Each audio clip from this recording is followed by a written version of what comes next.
Chapter 1. The icy wind whirled snow into Fireheart's face as he struggled down the ravine toward the ThunderClan camp. The mouse he had just killed gripped firmly in his jaws. The flakes were falling so thickly that he could scarcely see where he was going. His mouth watered as the prey scent of mouse filled his nostrils. He hadn't eaten since the previous night, a grim sign of how scarce prey was in Leaf Bear. Hunger clawed at his belly, but Fireheart would not break the warrior code. The clan must be fed first. A glow of pride briefly drove off the chill from the snow that matted his flame-colored coat, as Fireheart remembered the battle that had taken place only 3 days before. He had joined the other ThunderClan warriors to help support Wind Clan when the moorland cats were attacked by the other 2 clans in the forest. Many cats had been injured in that battle, so it was even more important for those who could still hunt to bring home prey. As Fireheart pushed his way through the gorse tunnel leading into the camp, he dislodged snow from the spiky branches above, and he flicked his ears as the cold lumps fell on his head. The thorn trees around the camp gave some shelter from the wind, but the clearing in the center of the camp was deserted.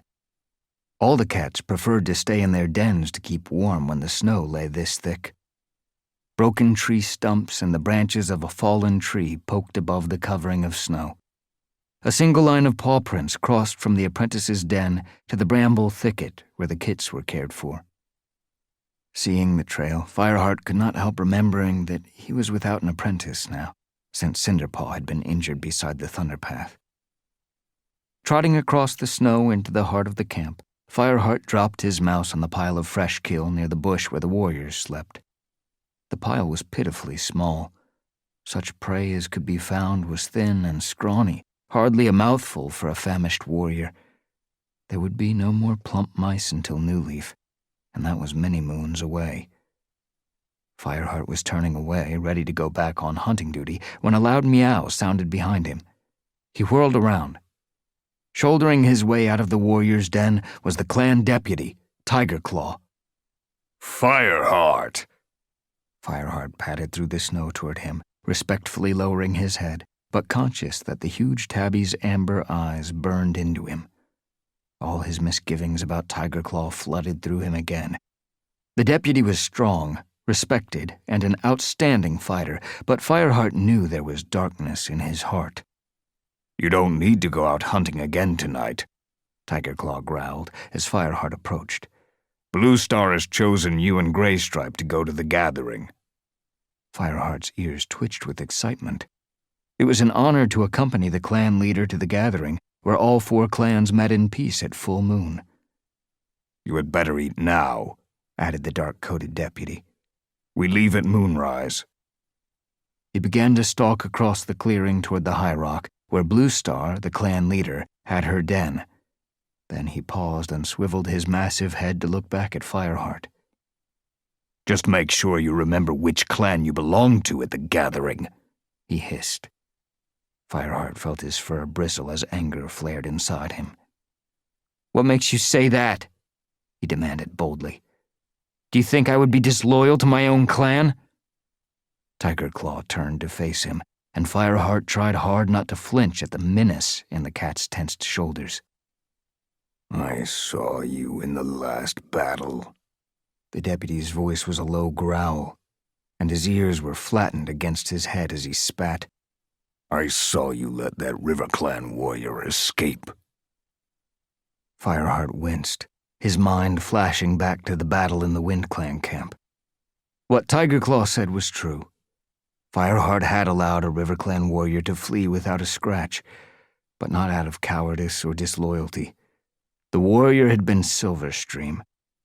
Unknown to the rest of ThunderClan, Fireheart's best friend, Graystripe, was in love with her, and Fireheart could not bring himself to wound her. Fireheart had done his best to talk his friend out of visiting Silverstream. Their relationship went against the warrior code and put both of them in grave danger. But Fireheart also knew that he would never betray Graystripe. Besides, Tigerclaw had no right to accuse any cat of disloyalty. He had stood on the edge of the battle, watching while Fireheart fought for his life against another RiverClan warrior, and turned away instead of helping him. and that was not the worst accusation Fireheart could make against the deputy. He suspected Tigerclaw of murdering the former ThunderClan deputy, Redtail, and even planning to get rid of their leader herself. "If you think I'm disloyal, tell Blue Star," he meowed challengingly. Tigerclaw drew back his lips in a snarl and dropped into a half-crouch, sliding out his long claws. "I don't need to bother Blue Star," he hissed. "I can deal with a kitty pet like you." He stared at Fireheart for a moment longer. Fireheart realized with a jolt that there was a trace of fear as well as distrust in the blazing amber eyes. "Tigerclaw wonders how much I know," he thought suddenly. Fireheart's friend, Ravenpaw, Tigerclaw's own apprentice, had witnessed the murder of Redtail. Tigerclaw had tried to kill him to keep him quiet, so Fireheart had taken him to live with Barley, a loner who lived near a two-leg farm on the other side of WindClan's territory. Fireheart had tried to tell Ravenpaw's story to Blue Star, but the clan leader refused to believe that her brave deputy could be guilty of such a thing. As he glared at Tigerclaw, Fireheart's frustration returned. He felt as if a tree had fallen and pinned him to the ground. Without another word, Tigerclaw swung around and stalked away. As Fireheart watched him go, there was a rustling from inside the warrior's den, and Graystripe poked his head out through the branches. "What on earth are you doing?" he meowed. "Picking fights with Tigerclaw like that? He'll turn you into crow food." "No cat has the right to call me disloyal," Fireheart argued. Graystripe bent his head and gave his chest fur a couple of quick licks. "I'm sorry, Fireheart," he muttered. "I know this is all because of me and Silverstream." "No, it isn't," Fireheart interrupted. "And you know it. Tigerclaw's the problem, not you." He shook himself, scattering snow from his coat. "Come on, let's eat." Graystripe pushed the rest of the way out and bounded toward the pile of fresh kill. Fireheart followed him, picked out a vole, and carried it back to the warrior's den to eat. Graystripe crouched beside him, near the outer curtain of branches. Whitestorm and a couple of other senior warriors were curled up asleep in the center of the bush, but otherwise the den was empty. Their sleeping bodies warmed the air, and barely any snow had penetrated the thick canopy of branches. Fireheart took a mouthful of vole. The meat was tough and stringy, but he was so hungry that it tasted delicious. It was gone far too quickly, but it was better than nothing, and it would give him the strength he needed to travel to the gathering. When Graystripe had finished his meal in a few ravenous gulps, the two cats lay close together, grooming each other's cold fur. It was a relief to Fireheart to share tongues like this with Graystripe again, after the troubling time when it seemed that Graystripe's love for Silverstream would destroy his friendship with Fireheart. Even though Fireheart still worried about his friend's forbidden affair, since the battle, he and Graystripe had rekindled their friendship so it was as close as before.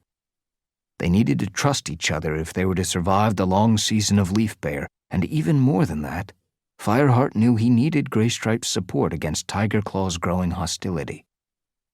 "I wonder what news we'll hear tonight," he murmured in his friend's gray ear. "I hope RiverClan and ShadowClan have learned their lesson. WindClan won't be driven out of their territory again." Graystripe shifted uncomfortably. "The battle wasn't just greed for territory," he pointed out. "Prey's even scarcer than usual. RiverClan are starving since the Two Legs moved into their territory." "I know." Fireheart flicked his ears in reluctant sympathy, understanding that his friend would want to defend Silverstream's clan. "But forcing another clan out of their territory isn't the answer." Graystripe muttered agreement, and then fell silent. Fireheart knew how he must have felt. It was only a few moons since they had crossed the Thunderpath to find WindClan and to bring them home. Yet Graystripe was bound to sympathize with RiverClan, too, because of his love for Silverstream. There were no easy answers.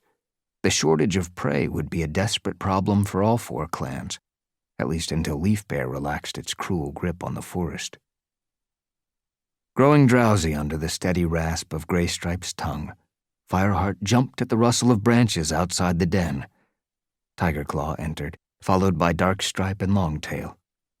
All three of them glowered at Fireheart as they settled in a huddle closer to the center of the bush. Fireheart watched them through slitted eyes, wishing that he could make out their conversation. It was too easy to imagine they were plotting against him. Fireheart's muscles tensed as he realized that he would never be safe within his own clan while Tigerclaw's treachery remained a secret. "What's the matter?" asked Graystripe, lifting his head. Fireheart stretched, trying to relax again. "I don't trust them," he murmured, flicking his ears in the direction of Tigerclaw and the others. "I don't blame you," meowed Graystripe. "If Tigerclaw ever found out about Silverstream..." He shuddered. Fireheart pressed closer to his side, comforting him, while his ears still strained to catch what Tigerclaw was saying. He thought he heard his own name and was tempted to creep a little closer, but just then he caught Longtail's eye. "What are you staring at, kitty pet?" hissed the tabby warrior. "ThunderClan only wants loyal cats." Deliberately, he turned his back on Fireheart. Fireheart sprang to his paws at once. "And who gave you the right to question our loyalty?" he spat. Longtail ignored him. "That does it," Fireheart mewed in a fierce undertone to Graystripe. "It's obvious that Tigerclaw is spreading rumors about me." "But what can you do?" Graystripe sounded resigned to the deputy's hostility. "I want to talk to Ravenpaw again," Fireheart meowed. "He might remember something else about the battle, something I could use to convince Bluestar." "But Ravenpaw lives at the Two-Leg farm now. You'd have to go all the way across WindClan territory. How would you explain being out of the camp for so long? It would only make Tigerclaw's lies seem like the truth." Fireheart knew he was willing to take that risk. He had never asked Ravenpaw for any details about how Redtail had died in the battle against RiverClan all those moons ago. At the time, it had seemed more important to get the apprentice out of Tigerclaw's way. Now he knew that he had to find out exactly what Ravenpaw saw, because he was becoming more and more certain that his friend must know something that could prove just how dangerous Tigerclaw was to the clan. "I'll go tonight," Fireheart mewed softly. "After the gathering, I'm going to slip away. If I bring back fresh kill, I can say I've been hunting." "You're taking a big risk," mewed Graystripe, giving Fireheart's ear a quick and affectionate lick. "But Tigerclaw is my problem too. If you're determined to go, then I'm coming with you." The snow had stopped and the clouds had cleared away by the time the ThunderClan cats, Fireheart and Graystripe among them, left the camp and headed through the forest toward Four Trees. The snow-covered ground seemed to glow in the white light of the full moon, and frost glittered on every twig and stone.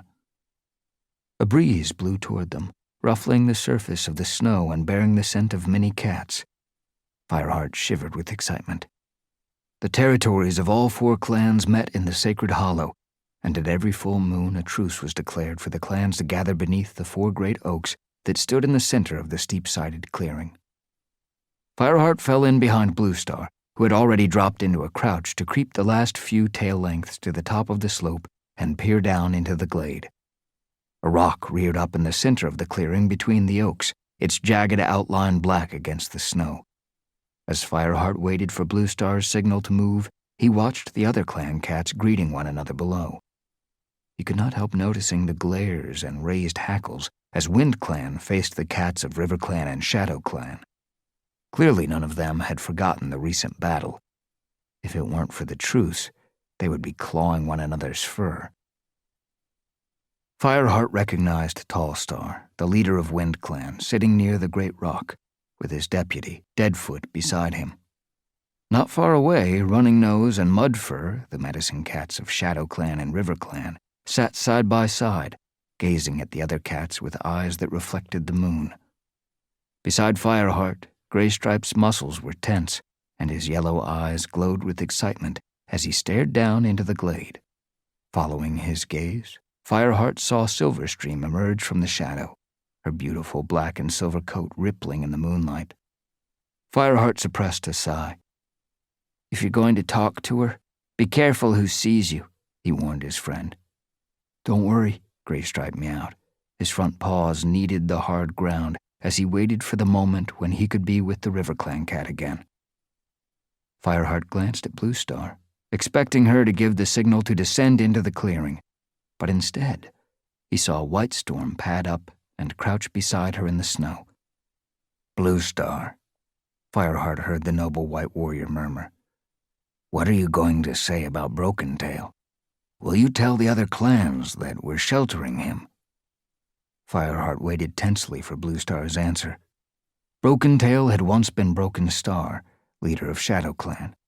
He had murdered his own father, Ragged Star, and stolen kits from ThunderClan.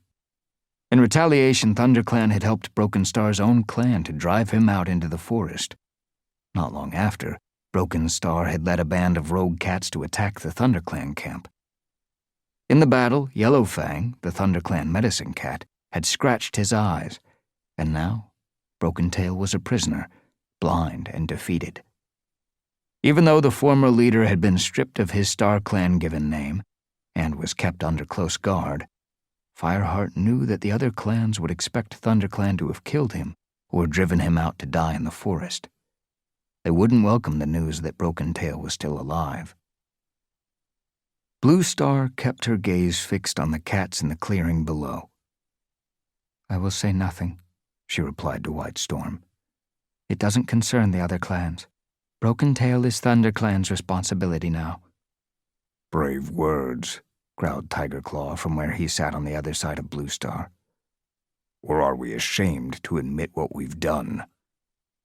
ThunderClan has no need to be ashamed for showing mercy, Bluestar retorted coolly.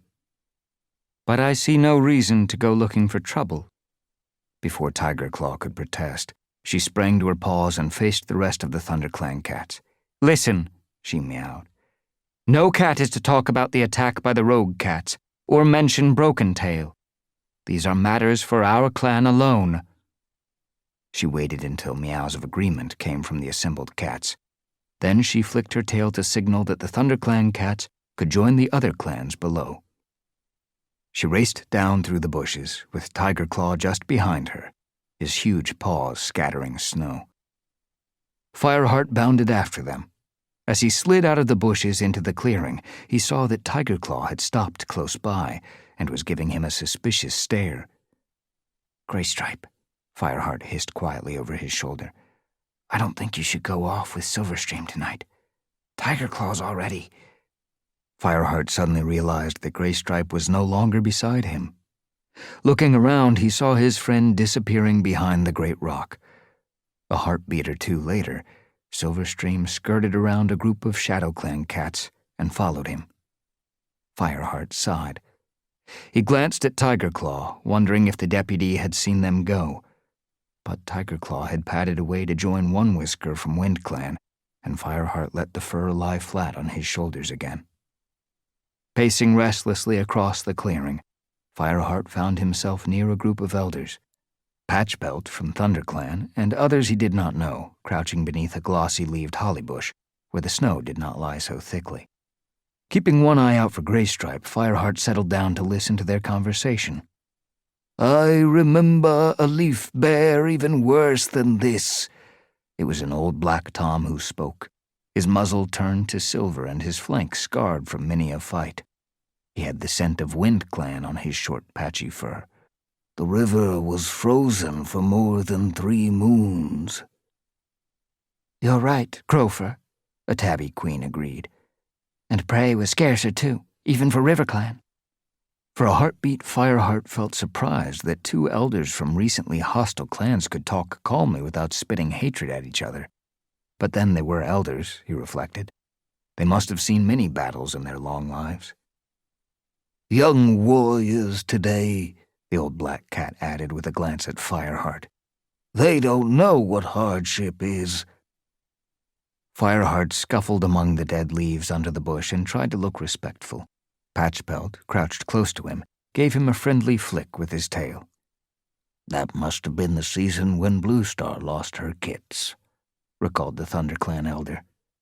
Fireheart pricked up his ears. He remembered Dappletail saying something once before about Bluestar's kits, who were born just before she became clan deputy. But he had never learned how many kits she had had, or how old they were when they died.